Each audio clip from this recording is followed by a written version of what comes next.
जय भीम दोस्तों।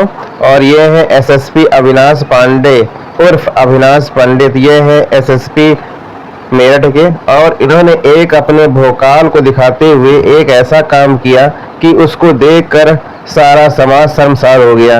अपनी वर्दी की धमक और अपने कास्ट का धमक दिखाने के चक्कर में इन्होंने एक पीड़ित परिवार जो दलित समाज से आती थी उसके परिजनों को लात घूसे और थप्पड़ों से खूब मारा और अपनी भोपाल और अपने वर्चस्व को दिखाते हुए इन्होंने अपनी वर्दी की झलक दिखाई। और उससे भी अब इनका मन नहीं भरा तो एक दलित समाज के वकील को जो पहले इनने गिरफ्तार कर लिया था उसको पुलिस की गाड़ी में जाके उसको थप्पड़ और लात घूसे से मारा और अपनी वीरता का परिचय दिया।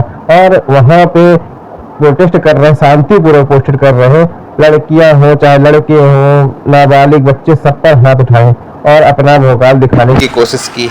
इससे हमारा समाज इस समय इतना दुखी है कि इनकी बर्खास्तगी की मांग कर रहा है और अगर बर्खास्तगी नहीं हुई तो इनको भी सबक सिखाया जाएगा। अब अगर भाजपा का कोई बंदा इस विषय में नहीं बोलता है और ना ही किसी दूसरी पार्टी का इस विषय में बोलता है तो जो भी हमारे दलित समाज के संग खड़ा होगा हमारा पूरा दलित समाज उसी के संग होगा। ये आप सभी पार्टी वाले वार्निंग सुन लो।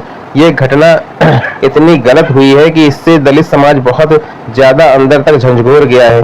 और अगर एसएसपी अविनाश पांडे का निलंबन और बर्खास्तगी नहीं हुई तो इसके लिए आंदोलन के लिए भी तैयार रहें और विशाल आंदोलन दिखाया जाएगा। जिस तरह इन्होंने तमातम थप्पड़ बरसाए हैं जो आप वीडियो में कंटिन्यू देख रहे होंगे और वकील के ऊपर इन्होंने तमातम जाके उसको गाड़ी से गेट खोल के उसको इतना मारा और अपनी वीरता का, अरे इतने ही बड़े वीर थे, वर्दी हटाए तो तुम्हारी दो में वीरता दिखाई पड़ जाती। मगर बात वही है कि हमारे समाज में वर्दी का सम्मान करना भी सिखाया है, मर्यादा में भी रहना सिखाया है। बाबा साहब की उस पर चल रहे हैं, मजबूरी हम सब की है। मगर ऐसे अविनाश पंडित जैसे लोग जो वर्दी पहन लेते हैं तभी उनके अंदर से जातिवादक भावनाएं कभी नहीं जाती और यही भावनाएं इस अधिकारी के अंदर साफ दिखाई पड़ रही है कि इतने ही बड़े अगर वीर हो तुम तो ये घटना हुई कैसे, कहाँ तुम्हारी प्रशासन द्वारा तुम्हारी पुलिस हुई थी कि ये इतनी बड़ी घटनाएं हो जाती हैं उसके बाद तुम लोग ताली थाली बजाने के लिए आ जाते हो और अपने आप को शेर समझते हो। तुम तो तनतना के ऐसे आई वहां पे, ना छोटा देखा ना बड़ा देखा, ना लड़की देखी लड़का देखा, सब पे फटाफट थप्पड़ बसाना शुरू कर दिया और अपनी वर्दी का गलत प्रयोग करना शुरू कर दिया। इससे भी जब दिल नहीं भरा तो गाड़ी के अंदर बंद एक वकील पे भी जाके तुमने हाथ उठा दिए।